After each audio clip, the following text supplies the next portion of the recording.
Okay, let's dive right into this. Welcome to today's explainer.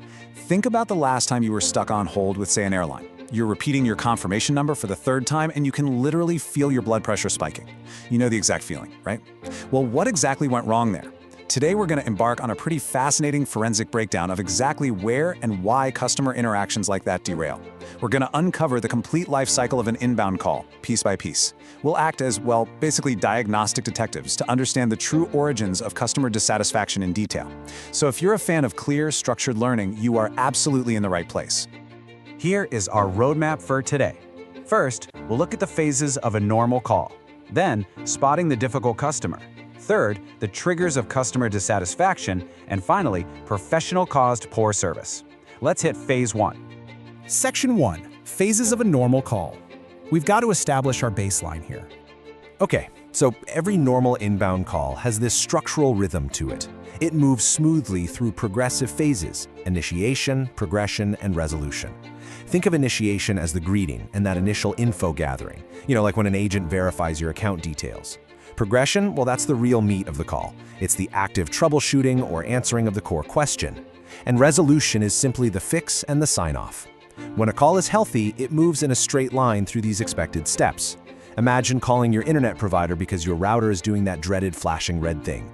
They greet you, they run a quick diagnostic, reset the signal, and boom, you're back online. That structured progression keeps everything moving efficiently for everyone involved. But we really have to know what this normal rhythm looks like before we can properly spot when things go off the rails.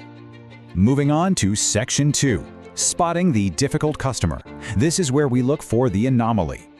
Now, let's contrast that normal, linear progression we just established with the, quite frankly, fragmented chaos of a difficult call. A difficult customer can actually be identified directly through variations in this structural progression. You don't just guess if a customer is being difficult based on a raised voice or a sigh. Actually, scratch that. It's more about looking for concrete deviations from the baseline. A variation isn't just an attitude, it's a structural roadblock.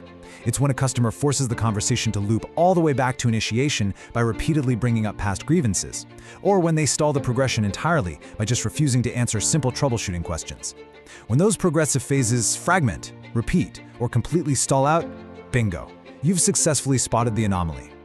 Section 3. Triggers of customer dissatisfaction. Let's uncover the root causes. Now, what's really interesting about this slide is that customer dissatisfaction doesn't just happen in a vacuum. It's sparked by specific underlying triggers. By identifying the exact mechanisms that spark a negative reaction, we start to understand why those normal phases of a call fragment in the first place. I mean, maybe the trigger is an unnecessarily complex automated menu system that trapped the customer in a loop for 10 whole minutes before they even heard a human voice. Or maybe it's contradictory info given by a different agent earlier in the week. We have all been there for sure. That exact moment of profound frustration when you realize, oh no, I have to explain my complicated billing problem for the third time to a brand new person. These triggers act as the match that sets the whole interaction on fire, turning a standard call into a really difficult one. So let me just pause right here and ask you a question. Who is really to blame for poor service? When a call gets fragmented and starts looping, it is incredibly easy to assume the difficult customer is the primary source of the problem, right?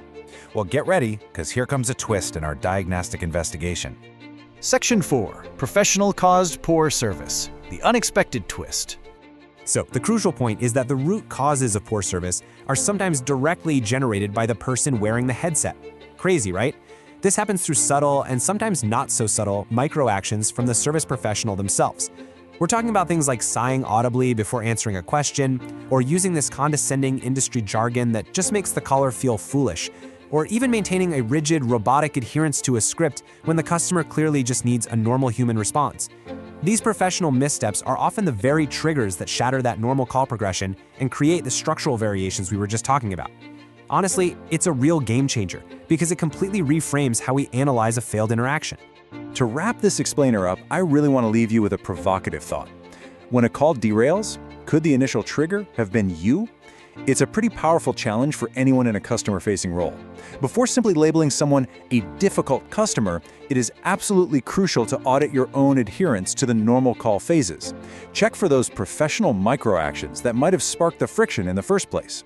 By using this structured approach to dive into the details and analyze the origins of dissatisfaction, we really empower ourselves to take control of the interaction. Thanks so much for walking through this explainer with me today. And remember, keep asking those deep diagnostic questions.